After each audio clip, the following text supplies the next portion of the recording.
ब्रह्म पुराण का प्रसंग है। ब्रह्म पुराण में जो है श्री ब्रह्मा जी महाराज कहते हैं श्री नारद जी से, श्री नाम महाराज कैसे हैं? बोले निर्विकारम निरालंबम निर्वैरम चा निरंजनम भज श्री राम नामेदम सर्वेश्वर प्रकाशकम। श्री राम नाम निर्विकार है। निर्विकार का तात्पर्य है कि विकार क्या है? जन्म लेना, बढ़ना, युवावस्था, वृद्धावस्था, फिर नष्ट होना।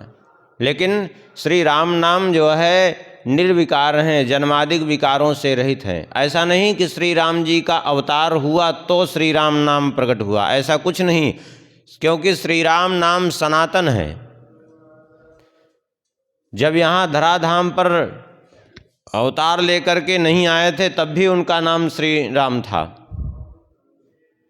क्योंकि राम शब्द का अर्थ क्या होता है? राम कोई विशेष नाम का वाचक मात्र नहीं है। राम शब्द का अर्थ होता है, राम शब्द बनता कैसे है?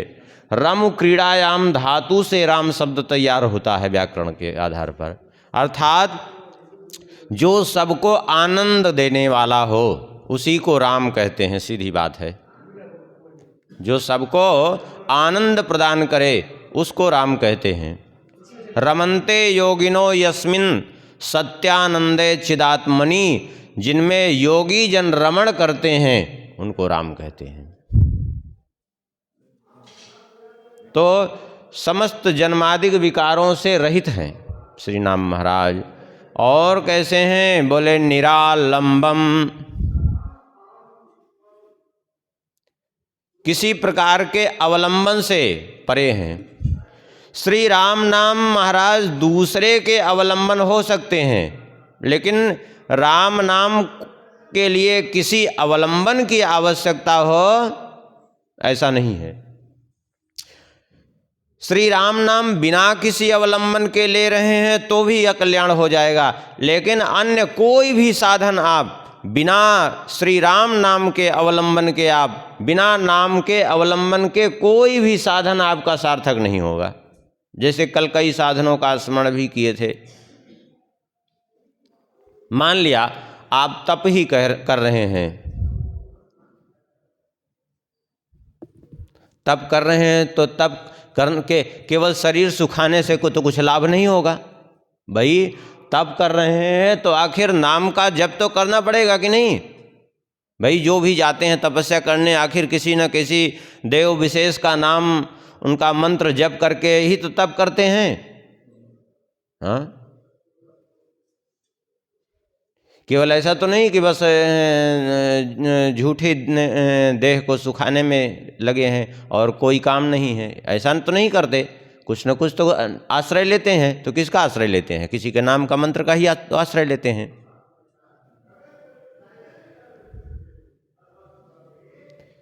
तो तप भी बिना जो है आश्रय के संभव नहीं है, नाम का आश्रय लेना ही पड़ेगा आपको। पंचाग्नि जो तप करते हैं, अभी भी देखिए जो पंचाग्नि तपने वाले महात्मा जन हैं वो क्या करते हैं? चारों ओर गर्मी के महीने में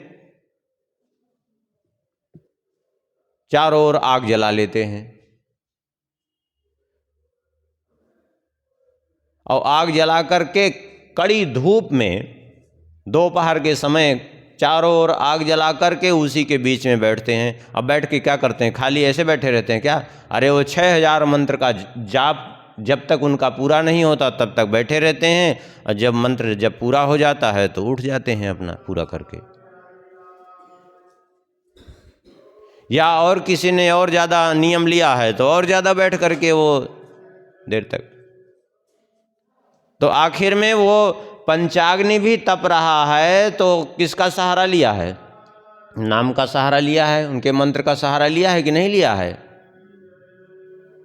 लेकिन नाम में किसी चीज की किसको सहारे की आवश्यकता नहीं है, वो स्वयं अपने आप में परिपूर्ण है। मान लिया कोई जल में खड़े होकर के ही तप कर रहा है, जैसे पुरस्चरण करने वाले ऐसे महापुरुष हैं कि जो जल में खड़े होकर के तप करते हैं। अब वो जल में कई विधान हैं, उर्दग्ने, नाभिदग्ने, हृदग्ने, कंठदग्न के, चाहे वो जंघा भर जल में खड़े होकर के करे या जो है नाभि के बराबर जल में, अथवा हृदय के बराबर, अथवा कंठ भर जल में डूब करके वो भजन कर रहा है। लेकिन एक बात समझ लीजिए, गर्मी के महीने में भी जल में खड़े होकर के साधन करना इतना सहज नहीं है जितना सहज लगता है। इतना सहज नहीं है। क्यों? क्योंकि वो ये शरीर है, ये मिट्टी का शरीर, अभी कुछ देर आप हाथ या पैर डुबाए रहिए तो कुछ देर में हाथ पैर सफ़ेद हो जाएगा, और फिर कुछ देर में ये धीरे धीरे गलने लगेगा, क्योंकि ये मिट्टी है।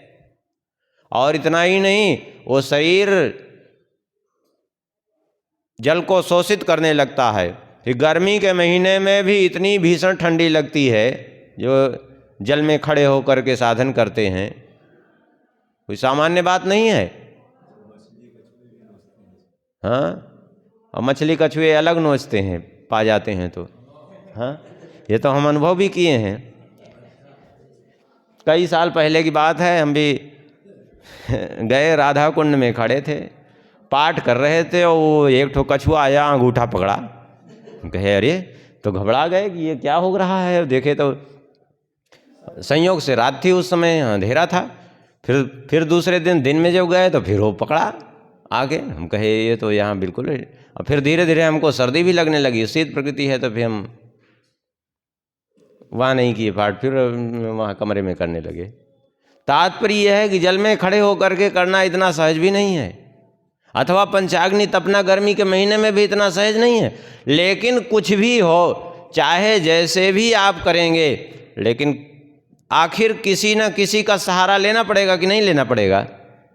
किसका सहारा लेंगे? आखिर नाम का ही सहारा लेंगे। कुछ जप करेंगे, जो स्तोत्र का पाठ करेंगे, या जो भी कुछ करेंगे, आखिर उन्हीं का नाम तो स्मरण करेंगे। लेकिन खाली ऐसे जाके जल में खड़े रहें तो सारी जिंदगी मछली कछुआ आदि जल में निवास करते हैं, जलचर के पक्षी तैरते रहते हैं, तो उनको लाभ होता है क्या? ऐसे जल में बिताने से थोड़ी लाभ होता है। यदि कह दें कि केवल हम ऐसे भगवान का नाम न जपें, ऐसे खाली बिना कपड़ा पहने जीवन भर बिताएंगे, तो बंदर अंदर सब पशु पक्षी सब बिना कपड़े के जीवन बिताते हैं, क्या मतलब मिलता है उनको? सहारा लेना पड़ेगा नाम का, लेकिन नाम में किसी चीज के सहारे की कोई आवश्यकता नहीं। इसलिए ब्रह्मा जी कहते हैं निर्विकारम निरालंबम, किसी चीज के कोई अवलंबन की आवश्यकता नहीं है नाम महाराज को। गोस्वामी जी ने भी इसी बात को कहा, क्या? राम नाम को अंक है, बाकी साधन शून्य, अंक गए कछु हाथ नहीं, अंक रहे 10 गुण। राम नाम अंक है, बाकी सारे साधन शून्य के समान हैं। अभी अंक मिटा दीजिए तो क्या बचेगा? आप हजारों शून्य लगा के बैठे रहिए, कुछ नहीं, कोई मतलब नहीं निकलेगा उसका। लेकिन अंक लगाते ही वो 10 गुना हो जाएगा।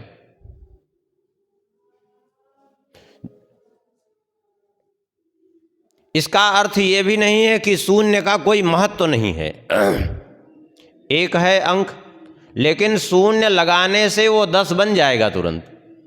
ऐसे ही सामान्य रूप से नाम जप कर रहे हैं ये तो ठीक ही है, लेकिन अन्य साधन जितने जुड़ते जाएंगे उतने उसकी महत्ता भी बढ़ती जाएगी। लेकिन यदि कहें नाम को ही हटा दें, बाकी साधन करते रहें, तो फिर कोई मतलब नहीं निकलेगा।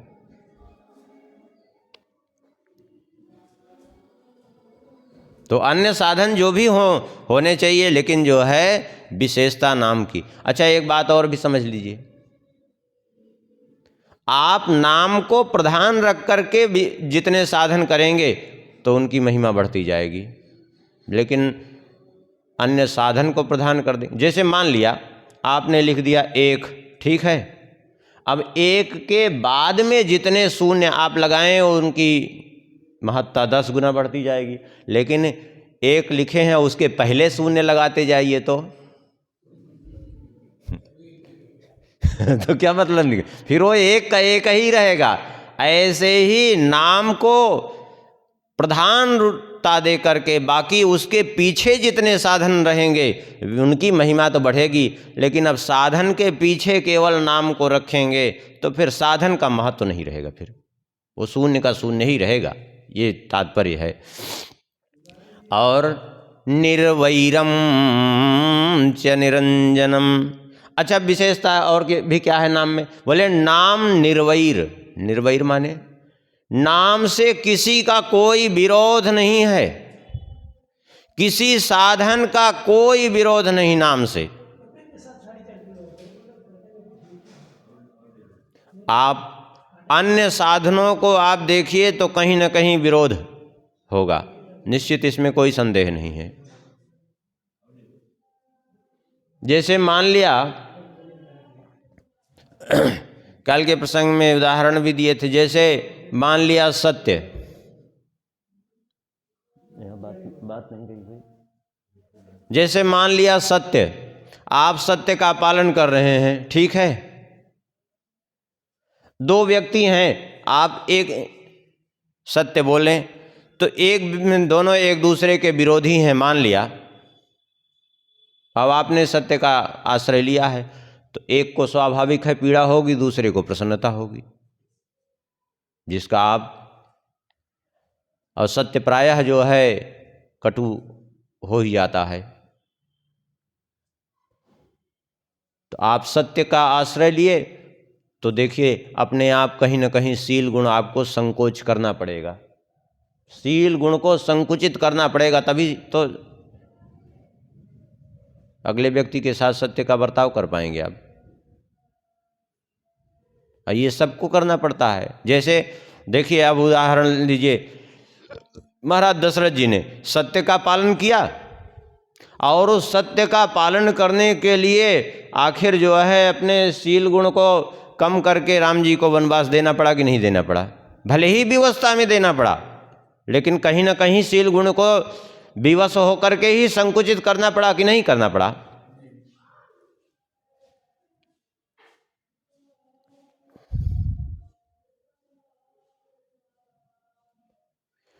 लेकिन नाम से किसी का कोई विरोध नहीं, निर्वैरम च, नाम से न तो वह कभी किसी का सत्य बाधित होता है, न किसी का शील बाधित होता है, कोई बाधा उसमें, किसी चीज में कोई बाधा होती ही नहीं नाम से, इसलिए कहते हैं निर्वैरम। और निरंजनम, निरंजन अर्थात किसी प्रकार का कोई जो है नाम में कोई अंजन नहीं, अंजन माने कोई माया के विकार नहीं है, कोई कलमस नहीं है।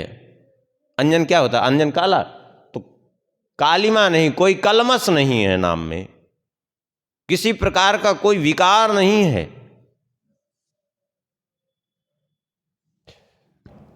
मायादिक से परे। और कहते हैं भज श्री राम नामेदम सर्वेश्वर प्रकाशकम। ब्रह्मा जी कहते हैं इसलिए हे नारद जी निरंतर श्री राम नाम का भजन करो, श्री राम नाम का सेवन करो। जो कैसे हैं? बोले सर्वेश्वर, श्री राम नाम महाराज सर्वेश्वर हैं, समस्त ईश्वरों के भी ईश्वर हैं, क्योंकि बड़े बड़े देवता भी जो है सब श्री राम नाम का आश्रय लेते हैं। अरे जब देवता की कौन कहे, सब देवताओं के भी देवता देवाधिदेव महादेव भी तुम पुण्य राम राम दिन राती सादर जपहु अनंग राती। क्या करते हैं? दिन रात राम नाम जप करते हैं।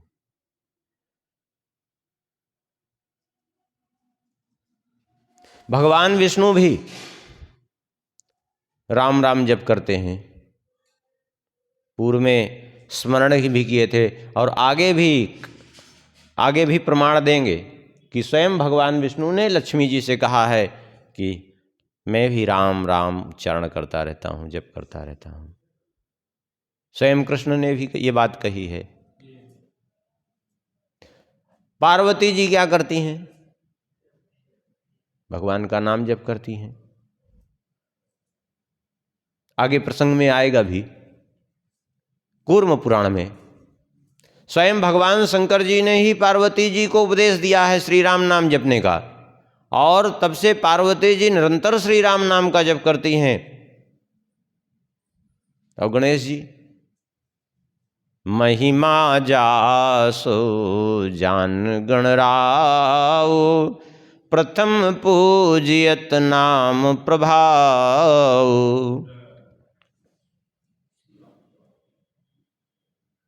सभी तो भगवान श्री राम नाम जप करते रहते हैं, तो कौन क्या हैं राम नाम महाराज? बोले सर्वेश्वर हैं और सबको प्रकाशित करने वाले हैं। इसलिए तुम भी श्री राम नाम का आश्रय लो। श्रुत्वा श्री राम नाम नस्तु प्रभावं वै परात् परम, सत्यम यो नाभिजानाति द्रष्टव्यम तन्मुखम नहीं। ब्रह्मा जी कहते हैं कि जो भी श्री राम नाम के प्रभाव को सुन करके उसको सत्य नहीं मानता, अर्थात उनकी महिमा को स्वीकार नहीं करता, सुना पता चला कि मान लिया कि अरे ये तो सब बकवास झूठा लिखा है, ऐसा नहीं है। यदि ऐसा वो सोचता है तो समझ लो कि जो है ऐसे व्यक्ति का मुख भी देखना नहीं चाहिए। द्रष्टव्यम तन मुखम नहीं, उसके का मुख भी देखना शास्त्र वर्जित है। क्योंकि मुखम तस्यावलोक्यापि सजैला स्नानमाचरेत, उसके मुख को देख ले तो वस्त्र सहित स्नान करना चाहिए, ऐसा शास्त्रों में लिखा है। सूर्य देव का दर्शन करना चाहिए, गौ माता का स्पर्श करना चाहिए जा करके, ऐसे व्यक्ति का मुख देख ले तो। विज्ञानम परमं गुह्यम इदमेव महामुने, बाह्यं वाभ्यंतरं नाम सततं चिंतनं वरम।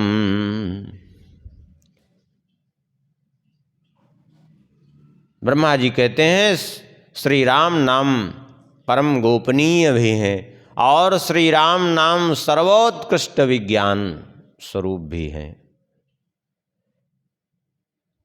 इसलिए बाहर से भीतर से सब प्रकार से श्री राम नाम का जप ही श्रेष्ठ है।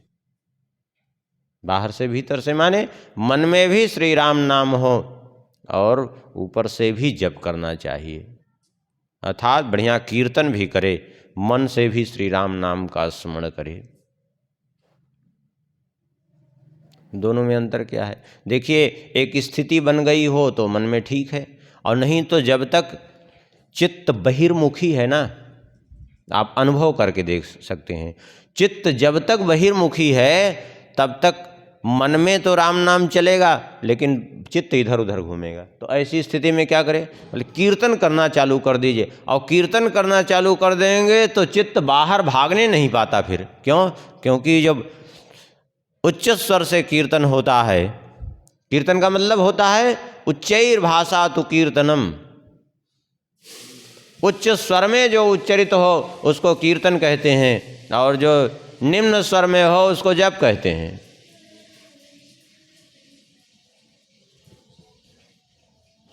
और अभी कीर्तन करने लगी है तो मन नहीं भागेगा फिर, अभी कीर्तन करने लगी है तो फिर मन भागने ही नहीं पाएगा, वो वहीं बंध के रह जाएगा।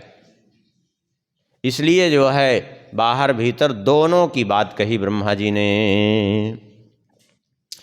आगे कूर्म पुराण का स्मरण करते हैं।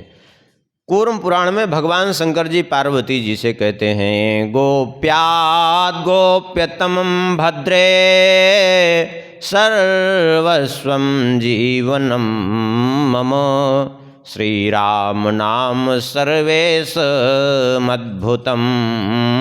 भुक्ति मुक्तिदम्। भगवान शंकर जी कहते हैं, हे भद्रे अर्थात हे कल्याणी, हे कल्याणमयी पार्वती जी, श्री राम नाम कैसे हैं? गोप्याद् गोप्यतमम, परम गोपनीय से भी गोपनीय श्री राम नाम, ये सर्वस्वम जीवनम मम। भगवान शंकर जी कहते हैं मेरा सर्वस्व ही है और मेरा जीवन ही श्री राम नाम है। क्योंकि भगवान शंकर जी एक क्षण भी बिना श्री राम नाम के रह नहीं सकते। और इसका प्रमाण अब आपको हम दें, अगर आपको देखना हो तो ब्रह्म वैवर्त पुराण उठा के देखिए। भगवान शंकर जी का प्रागट्य जब हुआ है भगवान श्री कृष्ण के विग्रह से, भगवान शंकर जी का परब्रह्म साक्षात श्री कृष्ण के विग्रह से जब भगवान शंकर जी प्रकट हुए हैं तो हाथ में माला लिए हुए जप करते हुए ही इनका प्रादुर्भाव हुआ, प्रकट हुए।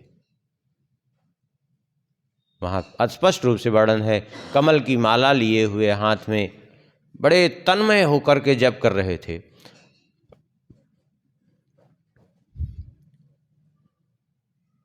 और जब वहाँ जप कर रहे थे, ब्रह्मा जी को आज्ञा दी भगवान श्री कृष्ण ने कि आपका विवाह हो सरस्वती जी के साथ, और भगवान विष्णु को कहा कि लक्ष्मी जी के साथ आपका विवाह हो, आप जाके वैकुंठ में रहें। तो ये भगवान शंकर जी बड़े संकुचित हुए, धीरे से वहाँ से किनारे हो गए कि कहीं हमको भी न ये विवाह के चक्कर में बांध दे। तो इनकी भावना देख करके भगवान ने कहा कि एक काम करिए, आपकी हम जानते हैं इच्छा नहीं है विवाह करने की, तो आप जाकर के अभी 50 मनवंतर तक आप तप करिए कैलाश पर रह करके, उसके बाद आपका विवाह होगा। आप 50 मनवंतर तक तप करिए, ऐसे भजन करिए। तो भगवान शंकर जी कैलाश पर जाकर भजन करने लगे और फिर भगवती दुर्गा जी प्रकट हुई हैं तो उनसे बोले कि 50 मनवंतर बाद आप दक्ष की पुत्री के रूप में, सती के रूप में आपका अवतरण होगा, तब आप भगवान शंकर जी को प्राप्त होंगी। इस प्रकार से माने जन्म प्रकट होने से, यद्यपि वो अजन्मा है, भगवान से उन साक्षात परब्रह्म से सब धीरे धीरे अलग अलग स्वरूप में आ गए, लेकिन फिर भी प्रकट भी हुए। तो कैसे प्रकट हुए? बोले जप करते हुए ही प्रकट हुए। सोच लीजिए, ऐसी भगवान के नाम के प्रति जिनकी निष्ठा है। और वहीं गणपति खंड उठा करके देखिए, श्री गणेश जी का चरित्र तो अरे अद्भुत चरित्र। इतने प्रेम से राम राम राम करते रहते हैं निरंतर, क्या कहना है। कहते हैं भगवान भोलेनाथ इसलिए जपस्व सततम राम नाम सर्वेश्वरम प्रियम नियामकानां सर्वेषां कारणम प्रेरकम परम। इसलिए हे प्रिय, हे पार्वती जी, तुम निरंतर श्री राम नाम का जप किया करो, क्योंकि श्री राम नाम ही सर्वेश्वर हैं और समस्त ईश्वरों को प्रिय हैं, समस्त नियामकों का परम कारण है और सर्वश्रेष्ठ प्रेरक हैं श्री नाम महाराज। और कोई साधन आप करिए, और कोई साधन करिए तो किसी एक विशेष की आप पूजा होगी, लेकिन भगवान का नाम आप स्मरण करिए तो वो सब का बोध करा देता है, सभी उसी में प्रसन्न हो जाते हैं। एक भगवान की प्रसन्नता से सब प्रसन्न हो जाते, क्योंकि सभी उन्हीं के अंग प्रत्यंग हैं, अलग नहीं है उनसे कोई।